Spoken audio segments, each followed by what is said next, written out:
আপনাদেরকে আমি অনুরোধ করব, স্বাধীনতার পর বহুবার ভোট দিয়েছেন, এইবারের ভোটটা দেন। যে ভোটটা আপনাকে নিশ্চয়তা দিবে সেই জঞ্জাল, জারিয়া জঞ্জাল থেকে দুর্গাপুরে রেল লাইন স্থাপনের নিশ্চয়তা দিতে পারবে সেই ভোটটা।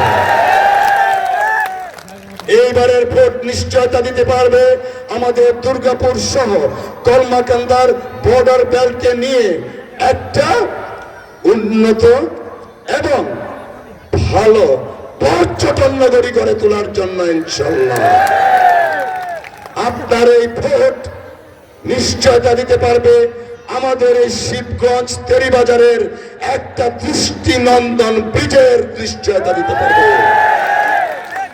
তারপরে আরো তো রোড, ব্রিজ, কালভার্ট রয়েছে।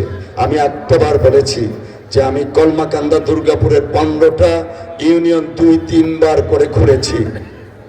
ধুলায় কিন্তু গোসল করছি কয়েকবার, না ধুলা দিয়া গোসল করছি কয়বার, ধুলা আর ধুলা। তাদের ভোটে যদি নির্বাচিত হতে পারি তাহলে আমাদের এই দুর্গাপুর কলমাকান্দার উন্নয়ন এমন পর্যায়ে যাবে যেন পার্শ্ববর্তী কয়েকটা উপজেলা বা জেলার লোকজন আপনাদের উন্নয়ন দেখে হিংসা করে ইনশাআল্লাহ। চাই আমার মা বোনকে আরেকবার একটা কথা বলতে, কারণ আমরা আজকে এখানে যারা দাঁড়িয়েছি প্রত্যেকেই আমরা কোনো না কোনো মায়ের সন্তান।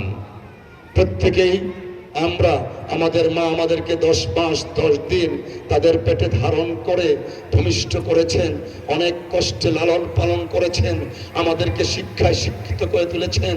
সেই মা বোনদের জন্য আমরা বিএনপির পক্ষ থেকে একটা ফ্যামিলি কার্ড করতে যাচ্ছি। সেই কার্ডটা আপনার, আমাদের নেতা জনাব তারেক রহমান সাহেব, আমরা যারা মাহারা সন্তান আছি স্পেশালি আমরা উদ্যোগ নিয়েছি এই কার্ডের মাধ্যমে আমার প্রত্যেকটা মাকে যেন আমরা শ্রদ্ধা দিতে পারি, সম্মান দিতে পারি।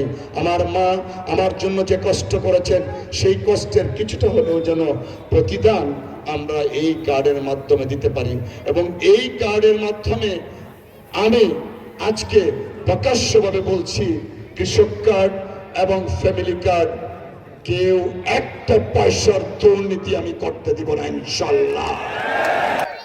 তাই বন্ধুরা, আসুন আমাদের একদিকে 71-এর মহান মুক্তিযুদ্ধের বীর সেনানী, আমার ডান দিকে 24-এর মহান জুলাইয়ের বীর সেনানী সহ তার পরিবাররা আছে। আমরা 71 এবং 24কে সমন্বয় করে আগামীর একটা সুন্দর বাংলাদেশ গড়ে তুলতে চাই।